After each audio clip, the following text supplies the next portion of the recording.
Yun, pinagpalang umaga po. Muli, nandito ako, nandito kayo, nakikinig, makikinig, manunood. Sama-sama po tayo na ah, maluwalhati natin ang ating Panginoon. Ah, Kunin nyo na po yung inyong Bible. Samahan nyo akong basahin.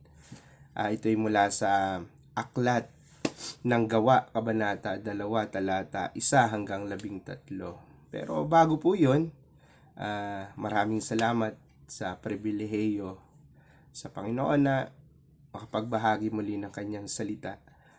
Nawa, gamitin yung bawat isa sa atin na maibahagi at maikwento na si Jesus yung Diyos natin, Panginoon natin at ating tagapagligtas. Merong kagalakan sa Kanya. Tunay na marami tayong sinicelebrate para magalak, no? Lalo na ngayon, kakatapos lang o ngayon pa lang gagraduate, merong celebration. Pagkatapos ng gera, merong celebration. Pagmahal ng gasolina, merong celebration kapag nagmura ito. Pero hindi natin nakikita yung papaano tayo magpasalamat. Tama po, ano po? Puro na lang reklamo tayo kapag merong isang bagay na nangyayari sa atin. Tunay na minsan wala talaga tayong kakontentuhan sa isang bagay. Yun yung malinaw at yun yung nais nating makita. Pero ngayong umaga, merong pagdiriwang kapag merong kang Kristo sa puso, merong kang Jesus sa puso. At yun po nawa yung makita natin sa ating pagbubulay. Kaya mula po nating basahin mula sa Aklat ng Gawa, Kabanata 1 hanggang 13. Sige po, meron na po kayo. Sabayan niyo po ako. Nagkatipon silang lahat sa isang lugar nang sumapit ang araw ng Pentecostes. Walang ano-ano'y may ingay na nagmula sa langit na tulad ng ugong ng malakas na hangin at napuno ito ang bahay na kinaroroonan nila. May nakita silang parang mga dilang apoy na dumapo sa bawat isa sa kanila. At silang lahat ay napuspos ng Espiritu Santo at nagsimulang magsalita ng iba't ibang wika. Ayon sa ipinagkaloob sa kanila ng Espiritu, may mga debotong Hudyo noon sa Jerusalem na nagmula sa bawat bansang sa buong mundo. Nang marinig nila ang ugong, nagdatingan ang maraming tao, namangha sila sapagkat nagsasalita ang mga alagad sa wika ng mga nakikinig. Sa pagkamangha ay nagtataka at sa kanilang nasabi, hindi ba taga Galilea silang lahat?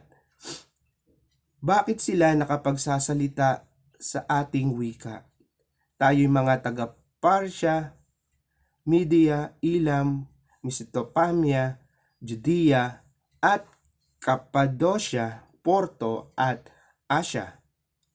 Mayroon pa sa ating taga Persia at Pamphylia, Ehipto at sa mga lupain ng Libya na malapit sa bayan ng Cyrene, at sa mga nagmula sa Roma, mga Hudyo at mga Hintil na nakahikayat sa pananampalatayang Hudyo. 11. May mga taga Sirta, Krita at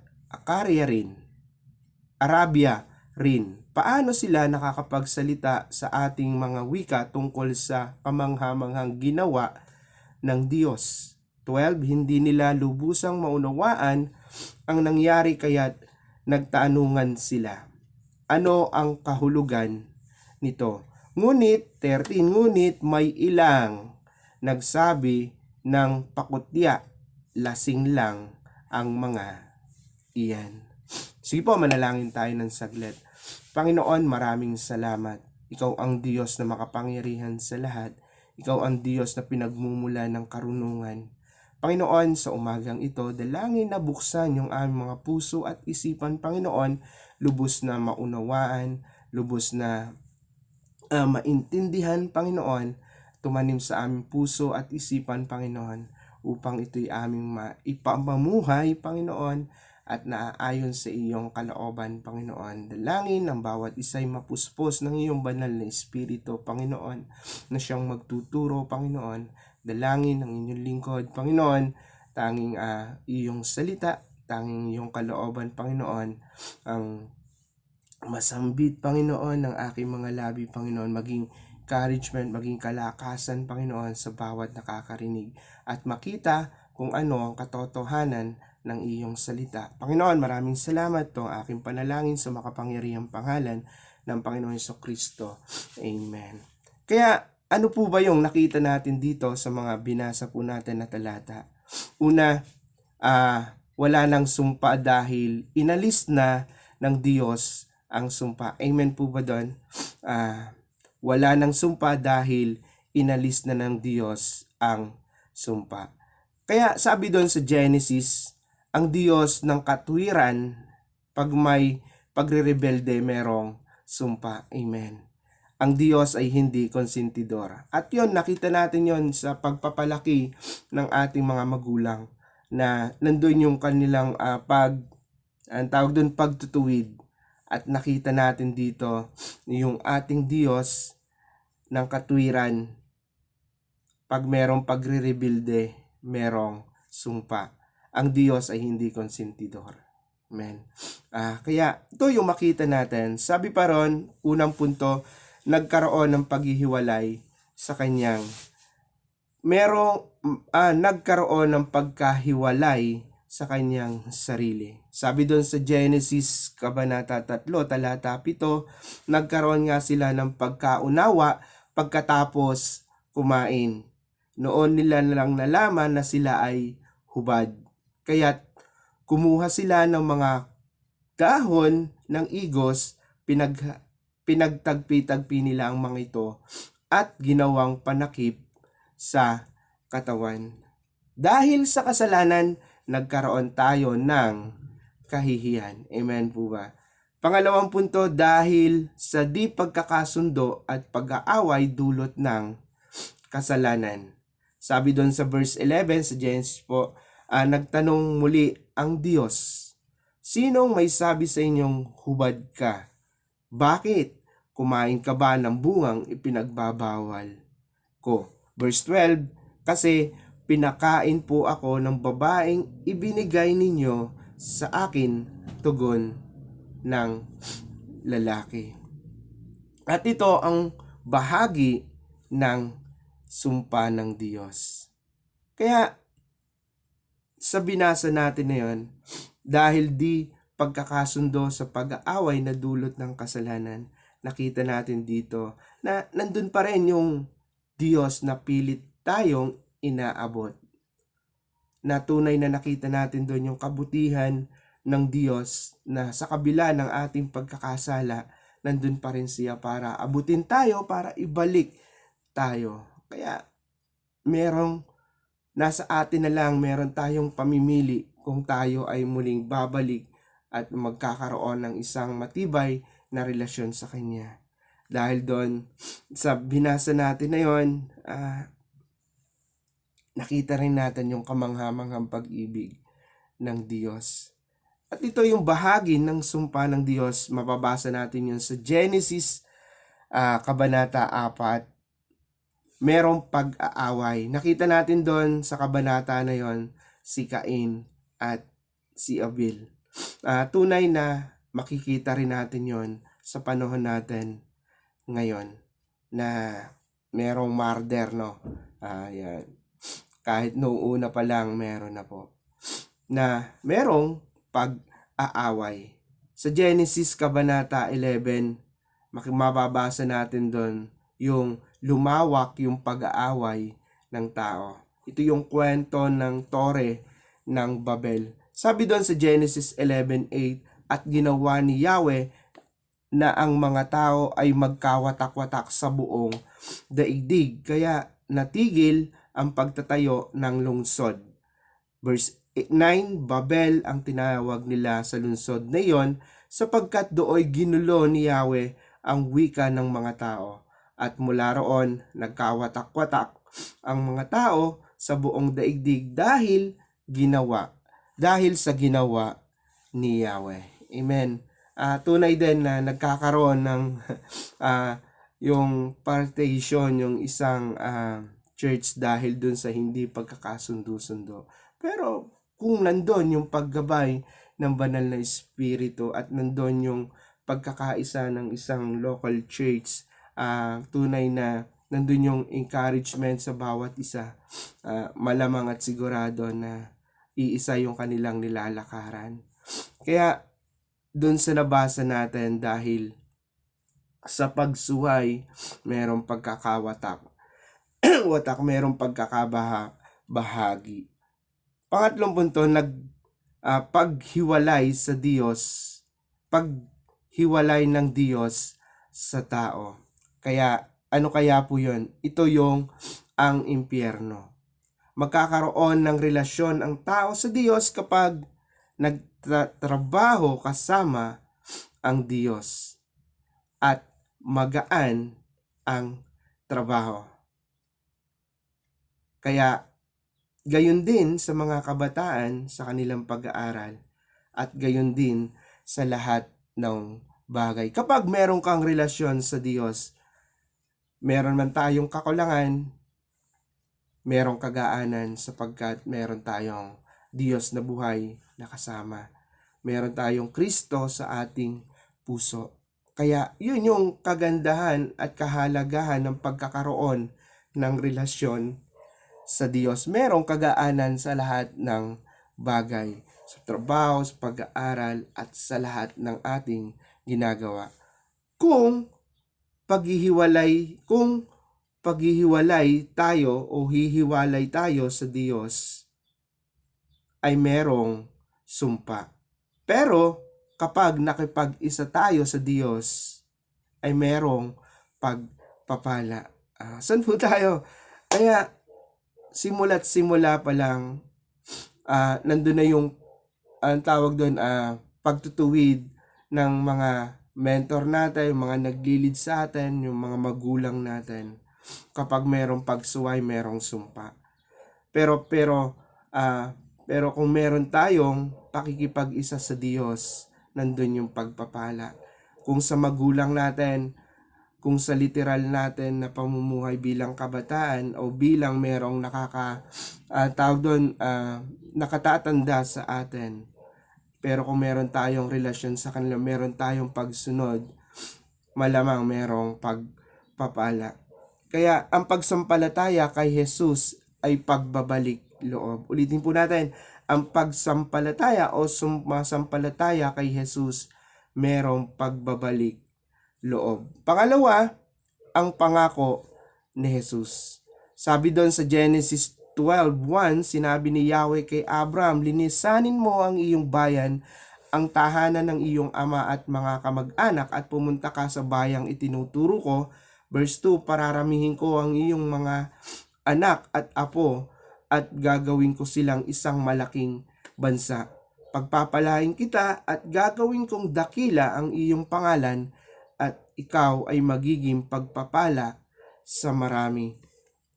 Verse 3, ang sayo'y pagpapala ay aking pagpapalain at ang sayo'y sumumpa ay aking susumpain. Sa pamamagitan mo, lahat ng bansa sa daigdig ay aking pagpapalain. Amen. Nakita natin doon na sa binasa natin sa Genesis 12:1-3, lahat ng mga bansa sa daigdig ay aking pagpapalain. Kaya nandoon yung pangako ni Yahweh na ang sino mang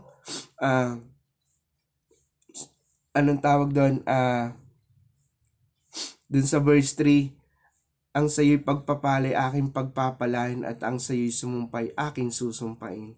Sa pamamagitan mo, lahat ng bansa sa daigdig ay aking pagpapalain.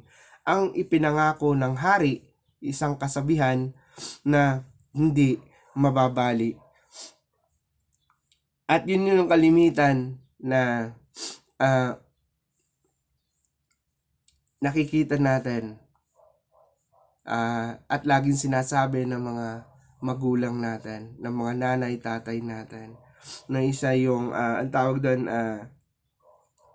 kapag nasa kanya kang puder, sumunod tayo. Ganun din yung ipinapakita kapag meron tayong isang malalim na relasyon sa Diyos. Nandun yung pagsunod natin. Nandun yung pagtitiwala natin. Kaya nakita natin din sa book ng aklat ng Genesis sa Kabanata 11, may sumpa para sa lahat. Magkakaroon ng iba't ibang wika. Sa verse 12 naman, sa Kabanata 12, mababasa natin doon na merong pagpapala sa lahat. Kaya doon sa teksto natin sa Gawa na binasa natin kanina, na sa verse 1 to 7, sabi doon sa Gawa 2, 1 to 7, nagkakatipon silang lahat sa isang lugar na sumapit ang araw ng Pentecostes. Walang ano-ano'y may ingay na nagmula sa langit na tulad ng ugong ng malakas na hangin, at napuno nito ang bahay na kinaroroonan nila. May nakita silang parang mga dilang apoy na dumapo sa bawat isa sa kanila, at silang lahat ay napuspos ng Espiritu Santo at nagsimulang magsalita sa iba't ibang wika, ayon sa ipinagkaloob sa kanila ng Espiritu. 5. May mga debotong Hudyo roon sa Jerusalem na nagmula sa bawat bansa sa buong mundo. 6. Nang marinig nila ang ugong, nagdatingan ang maraming tao, na mga silang lahat nagsalita sa mga alagad sa wika ng mga nakikinig. Sa pagkamangha at pagtataka ay kanilang nasabi, hindi ba taga Galilea silang lahat? Bakit nagkasundo sa mensahe si Moises at si Lucas? Ito yung tanong na bakit nagkasundo sa mensahe si Moises at si Lucas sa Lumang Tipan at sa Bagong Tipan. Silang yung nakita natin doon na dahil iisa ang sulat ng Diyos. Kaya sabi doon sa Gawa 41, kaya't ang mga naniniwala at ipinangaral niya ay nagpabautismo, at nadagdagan ang mga alagad ng may 3,000 katao ng araw na iyon. Kaya sa tanong na bakit nagkasundo sa mensahe si Moises at si Lucas, dahil iisa ang sulat ng Diyos.